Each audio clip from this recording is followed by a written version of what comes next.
My name is Dorothy, and I never imagined I'd be telling this story. I was an ordinary woman, living my life, working hard, and taking care of my family. But everything changed on October 3, 2023. That day, I died. I was gone for several minutes, and in those moments, I saw something beyond this world, something that still shakes me to my core. I met Jesus, and what he showed me about the spiritual deception happening in the world, especially regarding race, left me speechless. I must share this with you because the truth cannot wait. That morning, October 3rd, began like any other. I woke up early, stretched, and thanked God for another day. I went through my routine, coffee, breakfast, then off to work as a caregiver at a senior living facility. I loved my job, caring for the elderly, hearing their stories, and respecting their wisdom. By the end of my shift, I was exhausted but looking forward to going home. My son had called earlier, asking for his favorite cornbread, so I made a quick stop at the bakery and began my drive home. It had started to rain lightly, but I wasn't worried. I had driven in the rain countless times before. As I drove, I turned on my favorite gospel station, humming along to the music. Then, in an instant, everything shifted. One moment, I was driving, thinking about dinner and rest. The next, a truck was heading straight toward me. I tried to swerve, but it was too late. The impact was violent, metal crunched, glass shattered, and then everything went dark. I don't remember feeling pain or screaming, just darkness. But in that moment, I felt no fear, only an overwhelming emptiness. I didn't realize at first, but I wasn't in my body anymore. I was floating above the wreckage, weightless, as if there was no gravity. I could see the paramedics rushing to help, but I couldn't interact with them. I noticed my mother, who had passed away 5 years earlier, standing nearby. Her face was filled with peace, and I suddenly knew that I was dead. Strangely, I wasn't scared. Instead, I felt a strange calmness, as if I had stepped outside of time itself. Then I saw the light. It wasn't like the headlights of the truck or the ambulance lights. This light was alive, warm, and embracing, like a long-lost friend calling me. As I moved closer, a deep sense of love filled every part of me, as if I was returning home after being lost for years. I heard a voice, "Dorothy, come," and I knew instantly who it was, Jesus. His presence overwhelmed me with peace, and as I moved closer to him, I felt every burden, every regret, and mistake being stripped away. The light was not just around me, it was inside me. When I stood before him, I was overcome by his beauty. His eyes held eternity, a depth that made me feel like a child staring into the endless sky. There was love, but also sorrow in his gaze. I didn't understand it at first. Why would Jesus, the King of Kings, have sorrow in his eyes? Before I could ask, he reached out his hand, and as he touched mine, I understood. I saw the world through his eyes, the pain, the deception, and how people were being manipulated without realizing it. I saw the spiritual battle raging across the earth, and I couldn't help but cry. "Lord, what is happening?" I whispered. Jesus' voice remained steady as he replied, "Come, Dorothy, there is something you must see." The tunnel of light stretched before me, and I was effortlessly carried forward. The light filled me with warmth and energy. As I moved through the tunnel, I began to hear music, not the kind we hear on earth, but something pure and alive, a harmony of voices that transcended understanding. I saw the walls of the tunnel were not solid but filled with moving images, moments from my life, not from my own perspective, but from Jesus' eyes. I saw myself as a child, sitting alone on a playground, feeling invisible, but I now saw that angels had always been with me, even when I thought I was alone. I saw moments I had forgotten, times I had shown kindness to strangers, forgiven those who hurt me, and prayed in secret. Every moment mattered, every action echoed into eternity. Tears streamed down my face. "Lord, I had no idea." Jesus smiled, but there was something serious in his expression. "Every choice has weight, Dorothy. Every thought, every word, every action. That is why I must show you what comes next." The tunnel shifted, and suddenly, I was standing in what looked like a normal city street. People were going about their daily lives, but there was something strange. No one was speaking. Everyone had small glowing devices implanted under their skin, and they made transactions with a wave of their hands. Families sat together in restaurants, but instead of talking, they stared blankly into the air, as if guided by something unseen. I turned to Jesus, my heart pounding, and asked, "What is this?" His face filled with sorrow as he replied, "This is what comes next." I stood there, watching the strange, silent world before me. People were disconnected, unaware of the forces controlling them. They were consumed by technology, living in a world that had lost touch with real human connection. Jesus looked at me with deep sadness, and I understood the gravity of the situation. The spiritual deception had already begun, and most didn't even realize they were part of it. I saw the world in a way I had never seen before, a world at war, not of flesh and blood, but a spiritual battle that was being waged right in front of our eyes. The choices we make, the words we speak, the actions we take, they all have weight in this battle. And that's why I must share this with you now. The truth cannot wait. The spiritual deception is real, and we must wake up to it before it's too late. Dorothy finds herself in a vision where she is surrounded by an expression of deep sorrow mixed with unshakable love, as Jesus speaks to her with great seriousness, urging her to understand the deception unfolding in the world. She is taken to a place that feels more real than anything she has ever known, a divine presence filled with light, purity, and holiness. When Jesus appears, his presence is overwhelming, and Dorothy instinctively falls to her knees, worshipping him. He tells her that the world is being deceived, and she must see the truth before it is too late. As they move through the vision, Dorothy witnesses the world covered by a thick, dark mist, a living, creeping force that controls entire nations, governments, and even churches. In the vision, Dorothy sees people unaware of the darkness influencing their lives, including a disturbing trend of new technology being accepted by society. She watches as people receive implants under their skin, microchips disguised as harmless, convenient devices. Jesus explains that this technology is a tool to prepare the world for deception. Many pastors are unknowingly endorsing it, convincing their congregations that it is a blessing from God, and Christians are accepting these spiritual chains without realizing the danger. Dorothy is heartbroken and questions why they don't see the truth, but Jesus reveals that they trust the world's wisdom over his. The vision shifts again, showing Dorothy divisions between people of different races, pain, anger, resentment, guilt, and confusion carried across generations. Jesus reveals that these divisions are not natural but are engineered by dark forces who manipulate people's minds. The enemy whispers lies to black people, telling them they are less valuable, and to white people, convincing them they are guilty by birth. Jesus speaks with urgency, declaring that there is no black or white, only his people. Dorothy sees that the true battle is not between races, but against the forces controlling them, and she understands that the enemy has stolen the identities of people, causing them to lose sight of their true purpose. Jesus takes Dorothy to a place where souls, beings of light full of potential, are waiting to be born.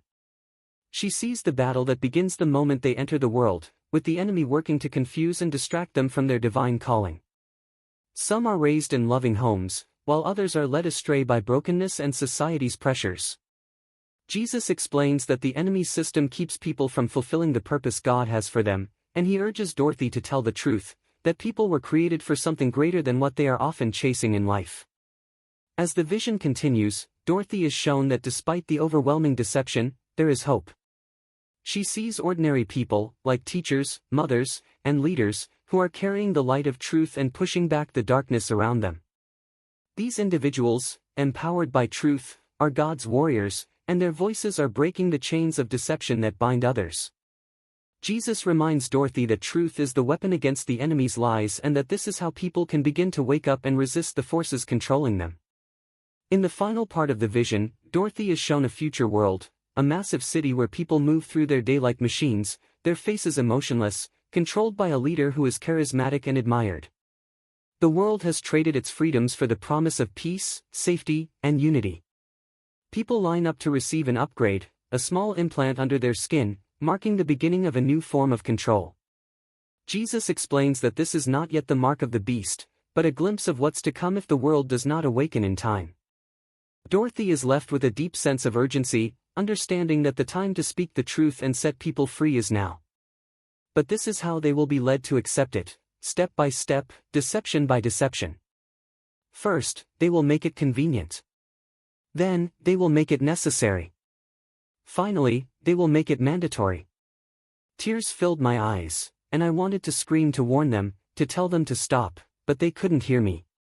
They were too entranced, too deceived, too willing to trust the system. I turned to Jesus, desperation in my voice. Lord, how do we stop this? His voice was filled with both sorrow and hope. Some will listen, some will not, but those who know my voice will not be deceived. You must tell them. Warn them before the time comes. Then everything shifted again.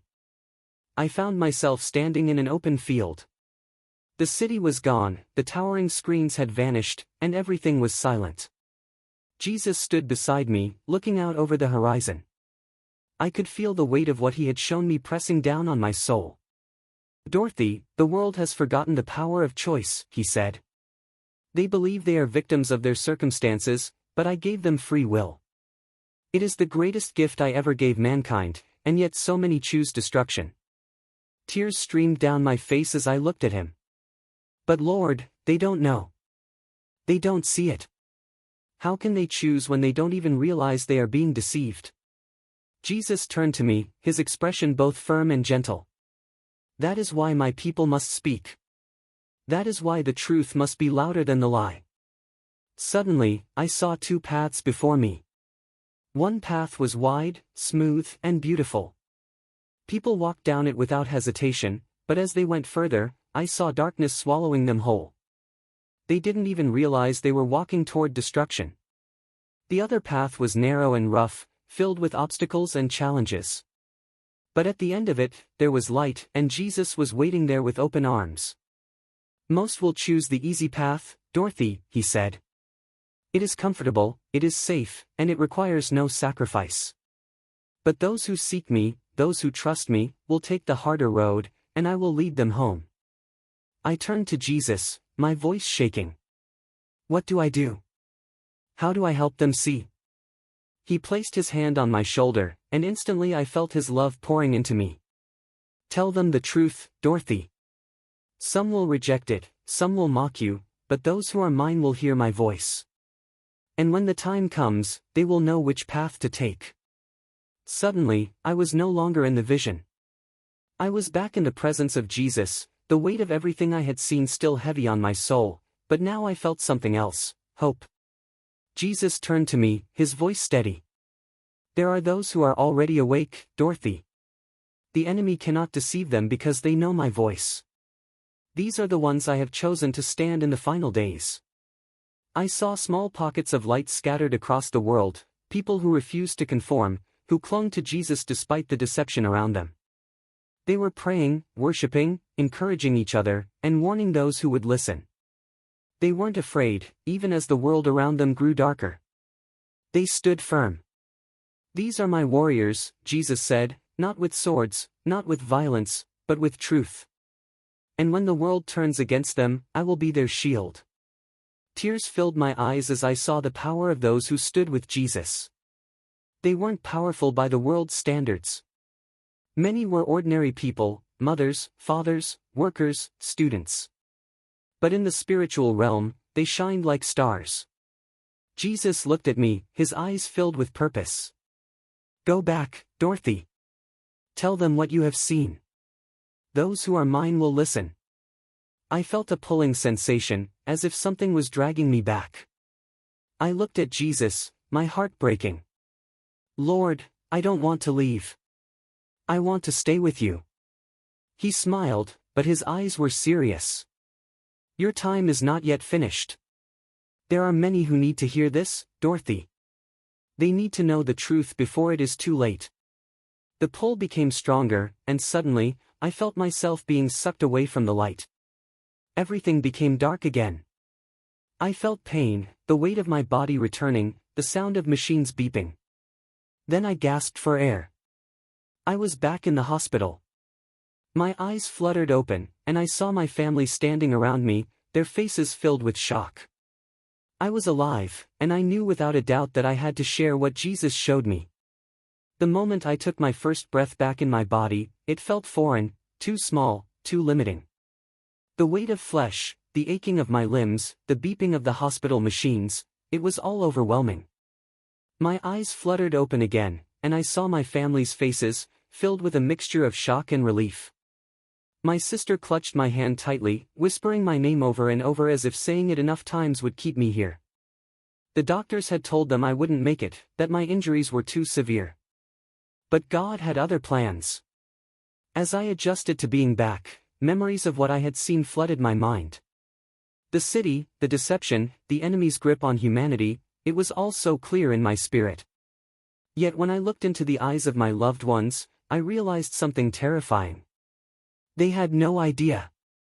They had been living life unaware of the war happening above them. I whispered, "I have to tell them." My sister leaned closer. "Tell us what?" I tried to speak, but the words wouldn't come out. My throat was dry, my body weak.